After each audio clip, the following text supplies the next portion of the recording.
Hi, it's Cameron with the Sea Butters channel. Today we're going to be taking a look at how at home you can change your own oil on your Mazda 3 or Mazda Speed 3.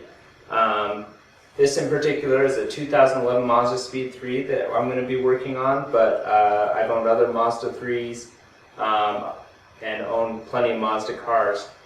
So I'll give you some tips on maybe your car isn't the exact same model year as this, but all the basics should still apply. So first let's go over the tools we're going to need. You're going to need your oil pan, your oil. I'm using this Pennzoil Platinum full synthetic. It's according to the research I've done online, for my particular 2011 Mazda Speed 3, that seems to have the best reviews, the best oil samples that have come back, the least amount of metal particles come with that. Also, in my research online, this Napa Gold filter seems to be the best filter.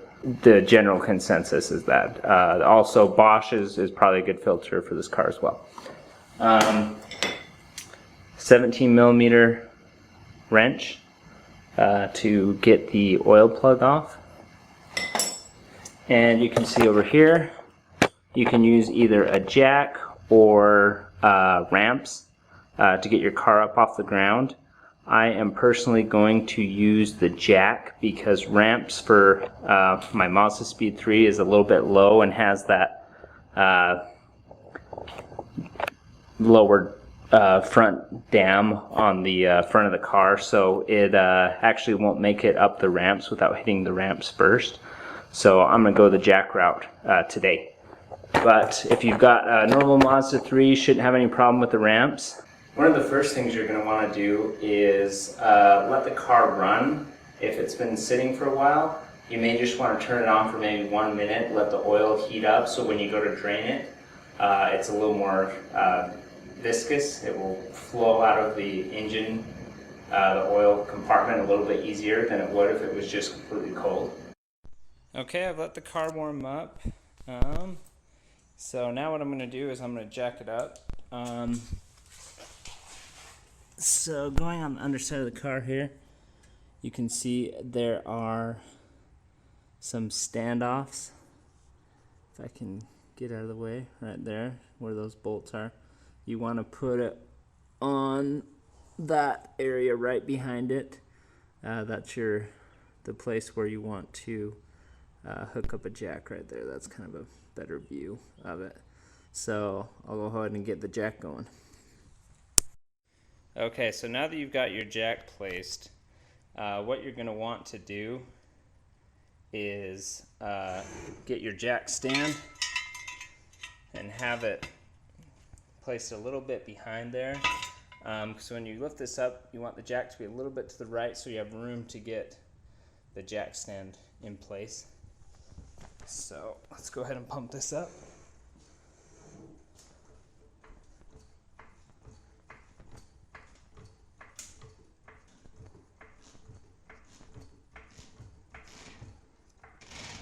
One thing I've noticed on all my Mazda cars, I've had a Mazda 3, Mazda Protege MP3, and this Mazda Speed 3.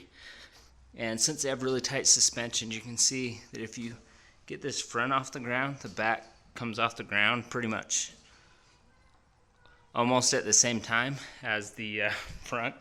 So anyways. Okay, you can see I was able to get this side lifted up with the jack mount and get the center mount jack placed so I can jack this up and then get mounts on both sides. Alright, now that I've got my jack mount set, I'll just slowly put the car down on those mounts. You want to be sure you line those up really good beforehand so that you don't have any issues. And now your car should be set up for getting that oil out. Next thing I'm going to do is pop the hood. Okay, so now that we've got the hood popped, here's your oil cap right here. What you're going to do is leave that on initially. because you don't want the oil to come out too fast once you start letting it out. So if you leave that cap on, you can kind of hold it in a teeny bit better. And then once you've got your drain set up all ready to go and you've got your bolt clear, then you can open up that top and let the oil drain out further. So let's go underneath the car. Okay, so here we are underneath the Mazda Speed 3, and here is the front driver's tire, and here on the passenger side is the oil plug right here. If you're looking in an automatic Mazda 3, it may have something that looks pretty similar to this on the left side, and that is your automatic transmission fluid. You do not want to drain anything on the driver's side. So look for the oil plug on the passenger side. Don't drain your automatic transmission fluid. I've seen it happen. So it's actually quite easy here. You want to have your wrench set up. You got your oil pan underneath, and plenty of paper towels in case you spill. You want to put the oil pan back just a little bit behind because it will shoot out, and you also want it so it will drip into the pan. So let's go from there. I'm doing this one-handed, so bear with me. We'll see how well it goes. Try to let you get in on the action instead of just filming it after the fact. So kind of pull on this bolt. Now that it's loose, it actually won't come out till the bolt's almost all the way through. So once again, you don't want to be trying to do this after you've run the car for a long period of time, because it will be hot if you do it at that point. So let the coil, and you can feel on the pan with your hand. If it's too hot, don't mess around with it. But mine's just slightly warm now since I ran the engine for a little bit. Okay, once you get to the end of the thread, you want to not lose your bolt in your oil. So I'm just going to, once I get to the end, pull it away quickly. And you can see that I lined that up perfectly. So you got your stream of oil flying out. And I'm going to set that right there on the ground, the bolt. And you're going to let that oil drain, and you're going to let it drain for about 10 minutes. And I'm going to get up into the trunk area, into the front bay of the car and undo the oil cap so more oil comes out and it just all drips out.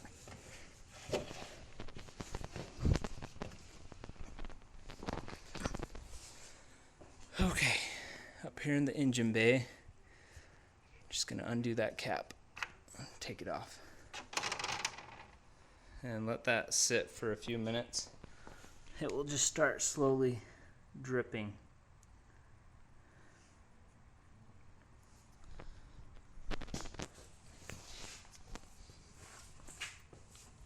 And the next thing you're going to look for is, you can see where the oil is coming out. Up here, you can see the oil filter. Now, in this car, on some other Mazdas, this was completely blocked off. So it's nice they've added this access bay for you to be able to reach in and grip that oil filter there. And I'm not going to take it off quite yet because I need to move my oil pan, but I might need to get some good torque on this with two hands. So I'm going to let that oil drain out, and then I'll go ahead and remove the oil filter after that. Okay, now that the oil's gone to a slow drip, I'm going to scoot the pan back and get it so I don't get any drips on the floor up there, but I can still reach in and remove this oil filter without it dripping all over the floor. So it's good to drain the oil pretty good first before you remove this, because otherwise there'll be a lot of oil. There's going to be a lot of oil anyways, just comes with the territory. That's why you got your paper towels handy. So there it goes. Coming out good.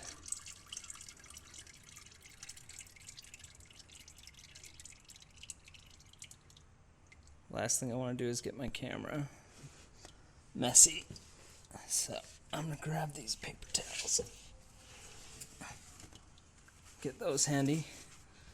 And just spin that oil filter on out.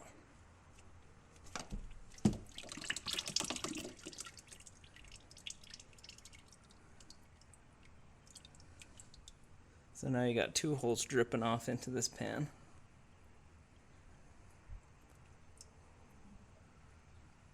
And shake it out and just set that off to the side. And I'm going to go ahead and get some cleanup and then we'll be back. Okay, so we've let all the oil drain for about 10-15 minutes. So that includes the oil plug here. Still a little bit more coming out though, and also up here where the oil filter goes, so that's all draining.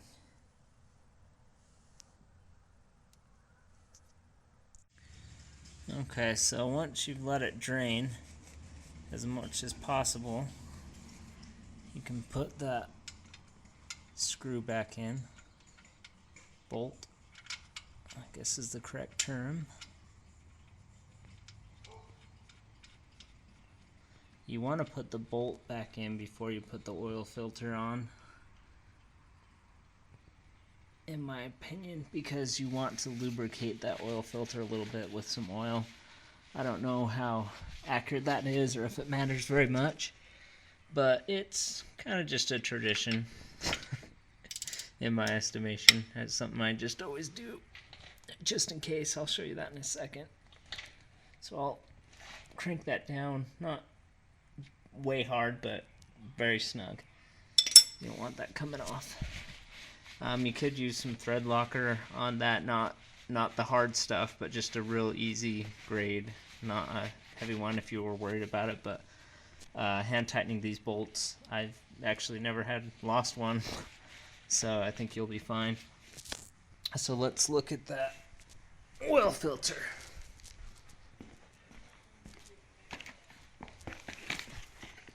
So here it is here, neck of gold.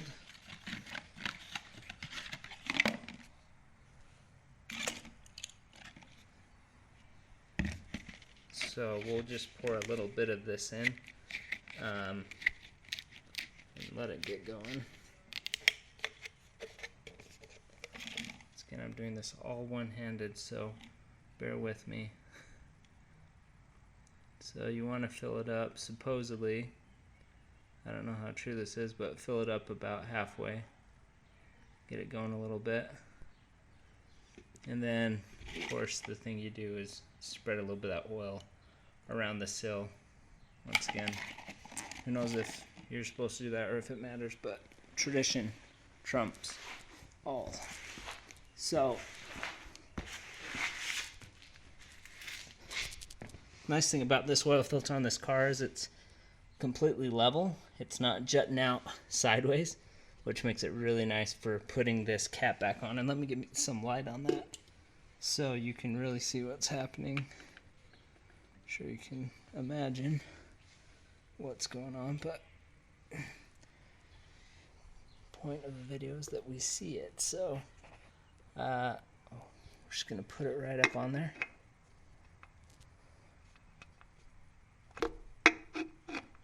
And spin it to tighten it down.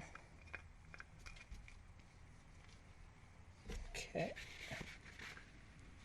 that's on there. And I'm just gonna go ahead and there it is, right on there. I'm gonna go ahead and hand torque that down. You can use they have a special tool for tightening these down. I found that if you're reasonably strong, you can grit a little bit and hand tighten it, and that's about the right tightness you'd want it anyways. So there we go. So the next thing we want to do is actually, now that the underside's done, we can get the car off of the jack stands back on the ground so we can start putting oil in it. And so I'll take these jack stands down and we'll go from there. Alright, the next thing I'm going to do is pour the oil. So this particular engine takes 6 quarts, although even after doing oil change, it ends up being, if you go off the meter, I think it's closer to about 5.6 because there's still some residual oil that's left in there. So you need 6 quarts to do an oil change. In this particular one, you may just need 5 for other ones. One tool I didn't mention, but that you might want to use is a funnel. Helps you so you don't spill, especially if you're going to be doing this with one hand. One interesting note, as I did some research on the best oil to use, is this Pennzoil Platinum. You've heard of like the high efficiency oils like the 0W30 that you may be tempted to put in your car to get some better gas mileage. This actually meets the standards for 0W30. They just don't advertise it that way because they want it to be mainstream, but it actually is just as fuel efficient as a 0W30 would be. So let's go ahead and pour. See if I can do this with one hand. This is the real challenge. All right. So yeah, you want to be sure you have your bolt in, you got your oil filter in, all snugged up and tight before you go pouring this in there. So don't do that. So the paper towels are for. So you can get this to pour quicker down a funnel if you can get the stream to go right down the funnel hole. Goes a little bit quicker that way. But I'll either cut this part or put it in fast motion, so we'll go from there. I can't believe I'm doing this one-handed.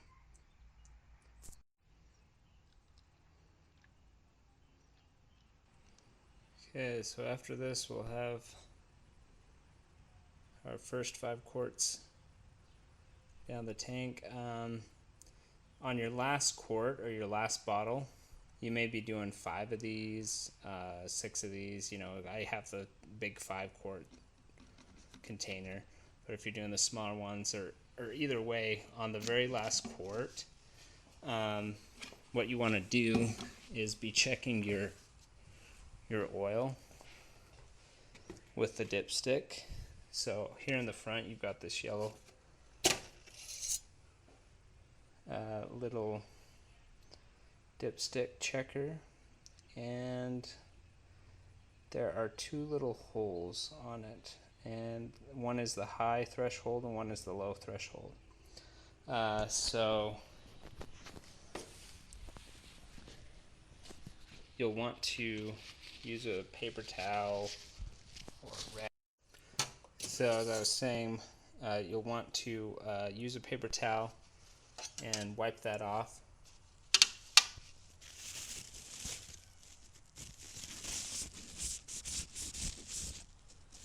And once it's clear, put it back down the hole.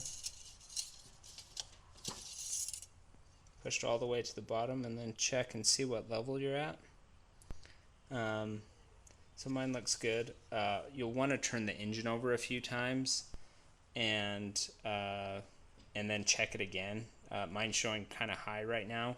It's because the oil hasn't fully penetrated all of the engine block in there.